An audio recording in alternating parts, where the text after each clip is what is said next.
यह कहानी है रतनगढ़ नाम के एक छोटे से गांव की, जहां सावित्री नाम की एक बूढ़ी माँ अपनी दो बेटियों के साथ रहती थी। एक थी श्यामा, जिसकी त्वचा सांवली थी लेकिन दिल बहुत साफ था, और दूसरी थी रूपल, जिसके चेहरे पर चमक थी लेकिन दिल में घमंड था। माँ की आंखों को रूपल की चमक तो दिखती थी, पर श्यामा की मेहनत उसे कभी दिखाई नहीं दी। अरे श्यामा, कब उठेगी तू? तेरे उठने से पहले ही रूपल नहा धोकर मंदिर चली जाती है और तू अभी तक चारपाई पर पड़ी है। कुछ तो शर्म कर इस घर के लिए। माँ, मैं सुबह से लगी हूँ। चूल्हा जलाया, रोटियां सेकी, भैंस को चारा डाला, आपका तेल भी गर्म कर दिया मालिश के लिए। थोड़ी देर बैठ गई तो क्या गुनाह हो गया। तेरे जैसे निकम्मे के हिस्से में बस शिकायतें ही बची हैं। रूपल को देख, कैसे लाज शर्म वाली लगती है। उसके नैन नक्श तो परी जैसे हैं। तू तो जैसे अपने बाप की ही तरह बदसूरत निकली। रूपल बीच में टोकते हुए बोली। अरे माँ, अब इसको बोलना भी छोड़ दो। इससे अच्छा तो मैं ही सब काम कर लूंगी। कहीं मेहमान आ गए तो क्या सोचेंगे? ये श्यामा तो दूर से ही डराने लगेगी। मैं बदसूरत हो सकती हूँ माँ, पर मेरा दिल तो साफ है। कभी आपने मेरी मेहनत देखी है? मैंने इस घर के लिए अपनी उम्र लगा दी, पर आपने कभी सर पर हाथ तक नहीं फेरा। सर पर हाथ तब फेरूं जब तू इस घर का नाम रोशन करे। तेरे हिस्से में तो सिर्फ झाड़ू पोछा ही लिखा है। जिस दिन तू चंदन नगर के किसी सेठ की नजर में आ गई, उसी दिन मैं तुझे बेटी मान लूंगी। श्यामा का चेहरा झुक गया। बहन, तेरा रंग जितना काला है ना, तेरी किस्मत भी उतनी ही सूनी है। कोई तुझे ब्याहने नहीं आएगा। तेरा घर यहीं रहेगा, माँ के ताने और चूल्हे की राख में। हे भगवान, क्या सच में रंग ही सब कुछ होता है? क्या मेरी मेहनत, मेरा प्रेम, मेरा त्याग, इनका कोई मोल नहीं? कभी तो मेरी किस्मत भी उजली होगी। चल भाग और कुएं से पानी भर के ला। तेरे जैसे लोग भावुकता में रोकर क्या पाएंगे? काम कर, यही तेरी असली जगह है। श्यामा रोती हुई वहां से चली जाती है। जब समाज रूप देखता है तो गुण अक्सर धूल में दब जाते हैं। ऐसा ही कुछ सोचते हैं चंदन नगर के प्रसिद्ध व्यापारी सेठ धर्मचंद और उनकी पत्नी शांति देवी। सेठ को अपनी बहू में बस गोरी चमक चाहिए, भले ही वह भीतर से कितनी भी खोखली क्यों ना हो। शांति, अब समय आ गया है कि हमारे बेटे विकास की शादी कर दी जाए। हमारे पास सब कुछ है, दौलत, दुकान, नाम। अब चाहिए एक ऐसी बहू जो हमारी शान को और ऊंचा करे। हाँ जी, मैं भी यही सोच रही थी। बेटा अब शादी लायक हो गया है, पर हमें लड़की ऐसी चाहिए जो सिर्फ सुंदर ही नहीं, समझदार भी हो, घर संभालने वाली, संस्कारी और सीधी साधी। हाँ, लेकिन देखो आजकल की दुनिया दिखावे की है। लोग पूछते हैं बहू कैसी दिखती है, कितना सुंदर चेहरा है। और ऐसे में मैंने एक नाम सुना है, रतनगढ़ की सावित्री माई की छोटी बेटी रूपल, चेहरे पर जैसे चांद उतर आया हो। हाँ, मैंने भी सुना है उनके बारे में, लेकिन सुना है कि बड़ी बेटी श्यामा काम में बहुत होशियार है। घर का सारा काम वही करती है। रूपल तो बस आईने में ही उलझी रहती है, काम काज कौन देखता है। शांति, हमारे पास नौकर हैं बर्तन धोने के लिए। हमें तो चाहिए एक ऐसी बहू जो हर शादी ब्याह में लोगों के मुंह से वाह निकलवा दे। पर क्या सिर्फ सुंदरता ही सब कुछ होती है? अगर स्वभाव ठीक ना हो तो घर नरक बन जाता है, और अगर बहू में ममता नहीं तो वह सौंदर्य किस काम का। अरे भगवान, तू तो पुरानी सोच वाली बातें करती है। देख, समाज को दिखाने के लिए एक सुंदर बहू से बेहतर कुछ नहीं होता। रूपल उस गांव की सबसे सुंदर लड़की है। हमारा नाम उसके साथ जुड़ते ही चर्चित हो जाएगा। आप अपनी सोच में रूपल की सुंदरता देख रहे हो, पर मैं उसकी आंखों में घमंड और अकड़ देखती हूँ। मैं डरती हूँ कि कहीं वह हमारे बेटे विकास को तकलीफ ना दे। अब तुम ही बताओ, रूपल जैसी लड़की हमारे घर में बहू बनकर आएगी तो हमारा मान सम्मान कितना बढ़ेगा। और श्यामा, वह तो लोगों के तानों का विषय बन जाएगी। बिल्कुल, पर क्या हमने ये सोचा है कि अगर रूपल को रिश्ता पसंद ना आया तो, या वो इस रिश्ते को सिर्फ दिखावा समझे? पसंद आना या ना आना उसका काम नहीं। जब रिश्ता सेठ धर्मचंद के घर से जाएगा तो सावित्री और उसकी बेटी मना नहीं कर सकेंगी। चंदन नगर में हमारा नाम ही काफी है। ठीक है, पर एक शर्त है। अगर लड़की का व्यवहार मेरे मन को ना भाया तो मैं इस रिश्ते के लिए नहीं मानूंगी। मुझे मंजूर है।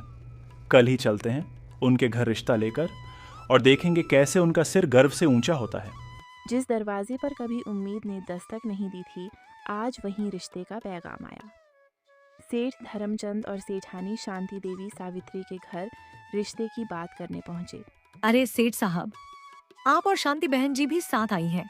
कहिए कैसे आना हुआ? राम राम बहन जी। आपके घर की तारीफ सुनी थी, खासकर आपकी रूपल बेटी की सुंदरता की। हम अपने बेटे विकास के लिए रिश्ता लेकर आए हैं, रूपल के लिए।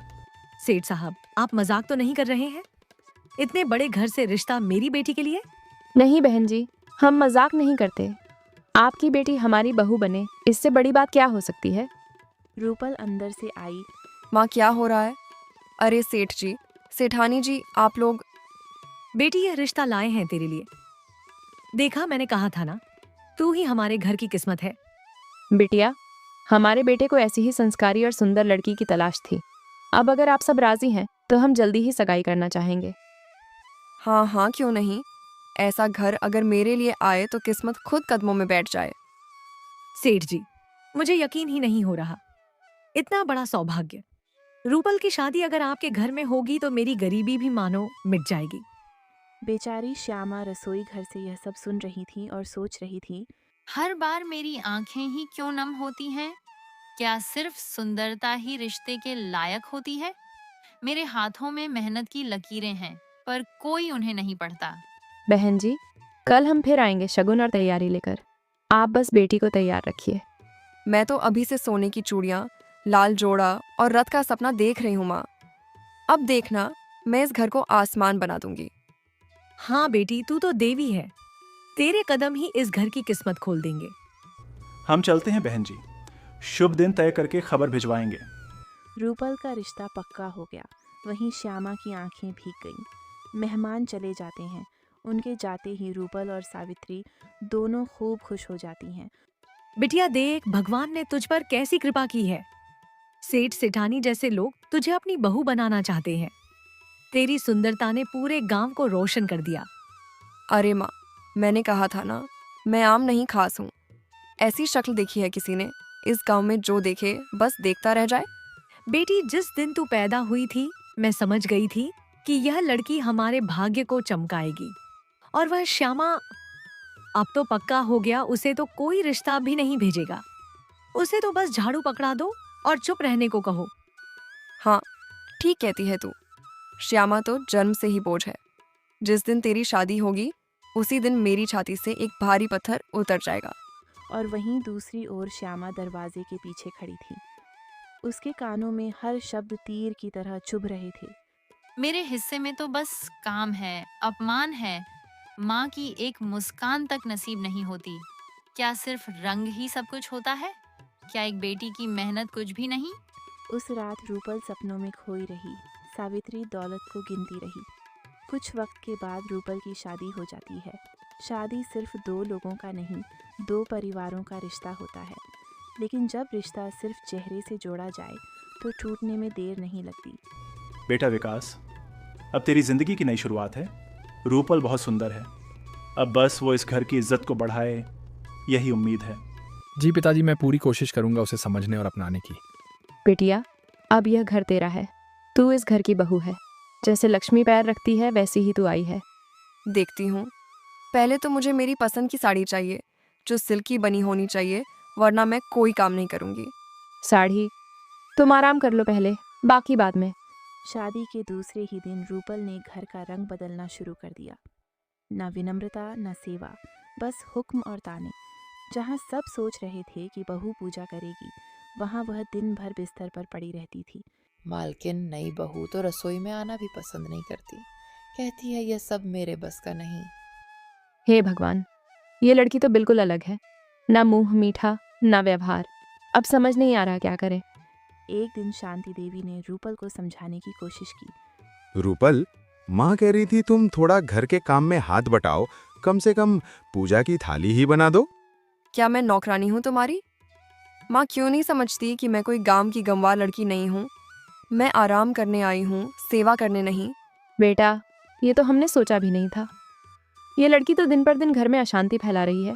हर बात पर झगड़ा और चेहरे पर ताना। अब हम क्या करें? धीरे धीरे रूपल का असली स्वभाव हर किसी के सामने आने लगा। उसकी सुंदरता अब बोझ बनती जा रही थी, क्योंकि अंदर से वह सिर्फ घमंड और स्वार्थ से भरी थी। बिटिया, शादी सिर्फ सोने के गहने पहनने से नहीं निपटी। तुम्हें रिश्तों को भी संजोना आना चाहिए, वरना ये घर भी तुम्हारे लिए अजनबी बन जाएगा। मुझे उपदेश मत दो। मैं तुम्हारे बेटे की बीवी हूँ। माँ बनकर मत दिखाओ मुझे। जैसी जिंदगी चाहिए मैं वैसी ही जीऊंगी। मैंने तुम्हें अपना समझा, लेकिन तुमने इस घर को मजाक बना दिया। अब ये रिश्ता हमें सता रहा है। शायद हमने चकाचौंध को देखा, लेकिन गहराई में गए ही नहीं और अब भुगत रहे हैं। जिस बहू को वह देवी समझ बैठे थे, वह अब रोज़ इस घर को अपमानित करती थी। इन सभी बातों से परेशान होकर सेठ धर्मचंद और शांति देवी रूपल की शिकायत करने रतनगढ़ सावित्री के पास जाते हैं। बहन जी, हमें लगता है हमसे बहुत बड़ी भूल हो गई। हमने आपकी बेटी को बहू बनाकर अपनी ज़िंदगी में तूफान बुला लिया है। हमने सोचा था कि हमें एक सजी संवरी बहू मिलेगी, पर जो मिला वह बस सोती है, झगड़ती है और घर का चैन छीन लेती है। नहीं नहीं, वह ऐसी नहीं है। वह तो बचपन से सीधी साधी और समझदार रही है। अगर वह सीधी है तो हमारी ज़िंदगी क्यों जल रही है? हमारे घर में हर बात पर झगड़ा, हर बात पर ताना। विकास की हालत देखिए, वह अब बात भी करने से डरता है। ना सेवा करती है, ना सास ससुर की इज्जत। हमारी तो नाक कट गई समाज में। हो सकता है नई जगह की परेशानी हो। थोड़ा समय दीजिए, वह ठीक हो जाएगी। शायद वह आप लोगों को समझ नहीं पा रही हो। समझ नहीं पा रही तो शादी क्यों की? हमने उसे रानी बनाकर घर बुलाया था और वह तो सास ससुर को नौकर बना रही है। घर की इज्जत बहू से होती है, पर वह तो मोहल्ले में हमें शर्मिंदा करवा चुकी है। लोग अब ताने देते हैं। सेठ की बहू देखो, कितनी घमंडी है। मैंने कभी सोचा भी नहीं था कि मेरी बेटी ऐसा करेगी, लेकिन शायद आपने कुछ गलतफहमी पाल ली हो। गलतफहमी तो हमें आपके घर आकर हो गई थी बहन जी। हमने चेहरा देखा, दिल की गहराई नहीं देखी, और अब भुगत रहे हैं। सावित्री माँ को झटका लगा, पर फिर भी वह अपनी रूपल की तरफदारी कर रही थी। उसे लग रहा था कि दुनिया गलत है, उसकी बेटी नहीं। हर लड़की कुछ समय लेती है नए घर में ढलने के लिए। आप लोग उसे समझाइए, बच्ची है अभी। उसे छोटी मत कहिए। उसे बस घमंड है अपनी सुंदरता का, और उस घमंड ने हमारे घर को जहन्नुम बना दिया। अगर आज हमने आपको बताने की हिम्मत ना की होती तो कल हमारा बेटा खुद घर छोड़ देता। हमारी बहू बनने लायक नहीं थी आपकी बेटी। आप क्या कहना चाहते हैं? आप रिश्ता तोड़ना चाहते हैं? अब भी नहीं, पर अगर अगले कुछ दिनों में कोई बदलाव नहीं हुआ तो हमें बड़ा फैसला लेना पड़ेगा। सेठ और सेठानी चले गए, पर अपने पीछे एक गहरी चोट छोड़ गए। रूपल की शिकायतें सुन सुनकर सावित्री टूट चुकी थी, लेकिन जिसने उसे संभाला, उस श्यामा पर ही उसने अपना सारा गुस्सा निकाल दिया। नहीं नहीं, ऐसा नहीं हो सकता माँ। मैंने तो बहुत बार समझाया था रूपल बहन को कि थोड़ा व्यवहार सुधारना चाहिए, लेकिन ये क्या हो गया मेरी रूपल के साथ? सेठ सेठानी तक शिकायतें लेकर आ गए। लोग क्या कहेंगे? मेरी बेटी ने घर बर्बाद कर दिया। लेकिन तूने ही कहा था ना, तू बड़ी होकर भी जलती है उससे। हाँ, और अब तू भी कहेगी कि रूपल की ही सारी गलती है। सच बता, तूने कुछ किया है? कहीं तूने ही तो सेठ सेठानी को भड़काया नहीं? माँ, आप मुझ पर इल्जाम लगा रही हैं। मैं तो हमेशा आपकी बात मानी, आपके हर ताने चुपचाप सहन किए, और अब आप मुझ पर शक कर रही हैं? शक नहीं कर रही, मुझे पूरा यकीन है। तू ही चाहती थी कि रूपल की शादी टूटे, ताकि सबको लगे कि तू ज्यादा समझदार है। तेरे मन में जहर है श्यामा। माँ, अगर मेरी मेहनत, मेरी सेवा आपको जहर लगती है, तो आज मैं वह जहर आपके घर से ले जाती हूँ। मैं अब नहीं रुक सकती यहाँ। जा और लौट कर मत आना। हमारे घर का भार हल्का हो जाएगा। और श्यामा चल दी। न पैर रुके, न आंसू बहे, क्योंकि अब वह टूटी नहीं थी, अब वह मजबूत हो चुकी थी। कहाँ जाऊँ अब? जिस घर को जीवन माना, वह घर ही पराया हो गया। जिस माँ के लिए खुद को मिटाया, उसने मुझे ही मिटा दिया। क्या मेरी गलती सिर्फ इतनी थी कि मैं सांवली हूँ? जब इंसान सबसे ज्यादा अकेला होता है, तब भगवान किसी को भेजता है, कभी किसी दोस्त के रूप में, कभी एक अजनबी के रूप में। श्यामा चलते चलते सूरजपुर की सीमा में पहुंच गई थी और एक पेड़ के नीचे थक कर बैठ गई। तभी वहां से सूरजपुर के ठाकुर के बेटे विक्रम प्रताप और उनके सेवक माधव की सवारी गुजरी। माधव, जरा देखो, वह कौन लड़की है जो अकेले बैठी है इस दोपहर में? किसी का यूं बैठे रहना कुछ ठीक नहीं लगता। हाँ मालिक, वो लड़की तो जैसे रो रही है, कपड़े भी बहुत साधारण है, पर चेहरा शांत है, लगता है किसी अच्छे घर की है। मैं खुद पूछता हूं, ऐसे मौके पर मदद करना हमारा धर्म है। क्षमा कीजिए, मैं आपको परेशान नहीं करना चाहता, लेकिन आप यहाँ क्यों अकेली बैठी हैं? क्या आप ठीक हैं? आप कौन? मैं ठीक हूँ, बस थोड़ी देर बैठने आई थी। आपका चेहरा कह रहा है कि आप ठीक नहीं हैं। आंखें सब कह देती हैं। अगर आप मुझसे कुछ साझा करना चाहें तो शायद थोड़ा हल्का महसूस करें। आप जैसे लोगों के पास समय कहाँ होता है एक गरीब की कहानी सुनने का? मेरे पास ना घर है ना सम्मान। मैं उस बेटी की कहानी हूँ जिसे सबने ठुकरा दिया। बेटियां ठुकराई नहीं जाती, समझी जाती है। आपका दुख किसी बोझ से नहीं, दूसरों की अंधी सोच से है। मैं सूरजपुर के ठाकुर का बेटा विक्रम प्रताप हूं, और उससे ज्यादा मैं एक इंसान हूं। हर इंसान की कहानी सुनने का अधिकार मुझे है। श्यामा ने कभी सोचा भी नहीं था कि कोई उसकी आंखों में आंसू देखकर रुक जाएगा। मुझे अपने जीवन में कोई नहीं मिला जो मेरे दिल की बात सुने। आज आप जो कह रहे हैं वह मेरे लिए एक दवा की तरह है, पर मैं आपके सामने हाथ जोड़कर कहती हूँ, मुझे अपने रास्ते पर अकेला छोड़ दीजिए। आपका आत्मसम्मान देखकर मैं आपको और अधिक सम्मान देता हूं, लेकिन अकेलापन और आत्मसम्मान एक ही बात नहीं होते। आपको खाना चाहिए, पानी चाहिए, थोड़ा विश्राम भी। मेरे घर में माता पिता भी हैं। अगर आप चाहें तो कुछ दिन रुक सकती हैं। कोई जोर नहीं, सिर्फ एक प्रस्ताव है। पर बोझ नहीं बनना चाहती, पर सच कहूँ, आज पहली बार दिल ने कहा कोई है जो सुन रहा है। तो आइए मेरे घर, आपके लिए द्वार खुले हैं। सम्मान और आदर के साथ आप जैसी आत्मा को घर देना मेरे लिए पुण्य होगा। श्यामा चल पड़ी, पर इस बार अकेले नहीं। उसके साथ एक उम्मीद थी जो उसे पहली बार इंसान की तरह देख रही थी। श्यामा ठाकुर के घर पहुंचती है। उसने न सिर्फ नए घर की रसोई संभाली, बल्कि वहां के दिल भी जीतने शुरू कर दिए। आज मैं पहली बार किसी अजनबी के लिए कुछ बना रही हूँ, पर मन ऐसा है जैसे इन्हीं के लिए बनाते हुए जन्म बीता हो। भगवान, बस खाना ठीक बन जाए, क्योंकि तारीफ की मुझे आदत नहीं, पर आज उम्मीद जरूर है। जब खाना परोसा गया तो ठाकुर साहब बोले, वाह, ये कैसी खुशबू है! मैंने ऐसी स्वादिष्ट गंध अपने जीवन में नहीं ली। लगता है आज का खाना दिल से बना है। बिल्कुल बेटा, आज हमारे घर में पहली बार कोई ऐसी लड़की आई है जिसने बिना कहे रसोई संभाल ली। श्यामा बेटा, चलो तुम भी बैठो।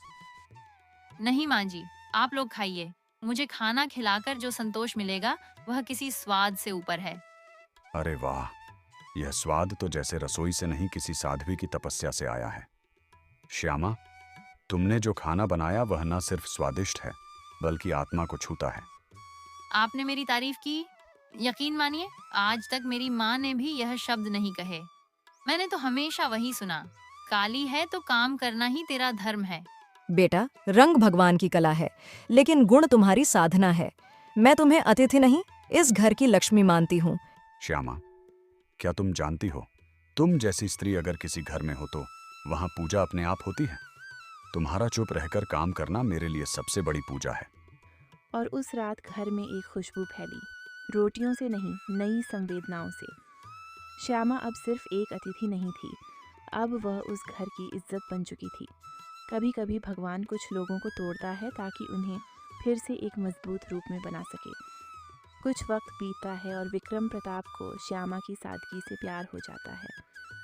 श्यामा, तुम कुछ ही दिनों में मेरे घर का हिस्सा बन गई हो, ना किसी शर्त से, ना किसी प्रयास से, बस अपने स्वभाव से। आज मैं एक बात दिल से कहना चाहता हूँ। जी विक्रम बाबू, आप कहिए।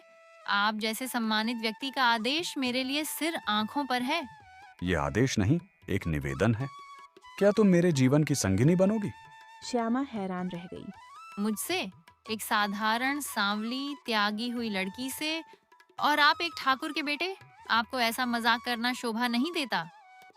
तुम्हें क्या लगता है, जो आदमी तुम्हारे स्वभाव से इतना प्रभावित हो, जो तुम्हारी मेहनत में सौंदर्य देखता हो, वह मजाक करेगा? श्यामा, मैंने जीवन में बहुत चेहरे देखे, पर दिल तुम्हारे जैसा कभी नहीं मिला। तभी विक्रम की माँ वहाँ आई। बेटी, अगर तू हमारी बहू बनेगी तो इस घर का भाग्य बदलेगा। मैंने बहुत सी औरतें देखी हैं, लेकिन तेरी आंखों में जो शांति और सेवा है वह दुर्लभ है। माँ जी, आपने मुझे बहू कह दिया। बस यही मेरे जीवन का सबसे बड़ा सम्मान है। मैंने तो हमेशा तिरस्कार झेला। आज अगर आप लोग मुझे अपनाएंगे तो मेरा जीवन सफल हो जाएगा। तो बताओ श्यामा, क्या तुम मेरी जीवन साथी बनोगी? हर दिन हर दुख सुख में मेरा हाथ थामोगी? विक्रम बाबू, आपने मुझे इंसान नहीं आत्मा समझा। मैं किसी राजघराने के योग्य नहीं हूँ, पर अगर मेरी सेवा, मेरा समर्पण आपको मंजूर है, तो मैं अपना जीवन आपके चरणों में समर्पित करती हूँ। श्यामा, जिसे दुनिया ने ठुकराया, जिसे माँ ने अपनाया नहीं, जीवन साथी मिला जिसने उसकी आत्मा को अपनाया। कभी कभी जिंदगी में इंसान इतना खो जाता है कि उसे अपनों की अहमियत समझ ही नहीं आती, और जब समझ आती है तो वक्त हाथ से निकल चुका होता है। आज रूपल अपने ही कर्मों से टूट चुकी थी और रत्नगढ़ अपनी माँ के पास लौट आई थी। माँ, विकास ने मुझे तलाक दे दिया। कहता है मैं पत्नी कहलाने लायक नहीं। अब मैं कहाँ जाऊँ? जिस घर को मैंने ठुकराया, आज वही मेरी आखिरी उम्मीद है। बेटी, मैं भी क्या करूं? जिसे देवता समझकर विदा किया था, वही आज मेरे आंगन में टूटी हुई है। हम दोनों ने बहुत बड़ा धोखा खाया है, लेकिन शायद यह भगवान का इंसाफ है। और वह श्यामा, जिसे हम बदसूरत कहकर हंसते थे, आज उसने सूरजपुर के विक्रम प्रताप से शादी कर ली है। वह तो अब रानी बन गई होगी। हाँ, किस्मत ने उसे बहुत कुछ दिया और हमने उससे बहुत कुछ छीना। पर जो दूसरों का हक छीनता है, वह खुद एक दिन खाली हो जाता है। माँ, श्यामा के साथ तो हमने हर रोज बुरा किया, उसका मजाक उड़ाया, उसे नौकरानी समझा, और आज वही लड़की रानी बन गई है। क्या ये सब हमारी वजह से हुआ? हाँ बेटी, हमने उसे कभी बेटी माना ही नहीं। ना उसके त्याग को देखा, ना उसकी विनम्रता को समझा। और ऊपर वाले ने देखा और उसे वहीं पहुंचाया जहां उसका हक था। माँ, क्या हम श्यामा से माफी मांग सकते हैं? क्या वह कभी लौटेगी? क्या वह हमें गले लगाएगी? श्यामा जैसी बेटियां कभी बदला नहीं लेती। वह तो माफ कर देती हैं, पर शायद अब लौटना उनके लायक नहीं रहा। क्या आज भी वह हमें याद करती होगी? अगर वह याद नहीं करती तो वह श्यामा नहीं होती। उसका दिल बहुत बड़ा है, शायद हमसे कई ज्यादा। आज मैं समझ गई हूँ, सौंदर्य सिर्फ चेहरे में नहीं होता, असल सौंदर्य कर्मों में होता है। और वहीं श्यामा सबसे सुंदर थी। कहानी वहीं ख़त्म नहीं होती जहाँ आंसू बहते हैं। कभी कभी कहानी वहाँ ख़त्म होती है जहाँ पछतावे की नमी समझ की मिट्टी में मिल जाती है। श्यामा को मिला उसका सम्मान, रूपल को मिला उसका सबक, और माँ को मिली उसके कर्मों की सज़ा।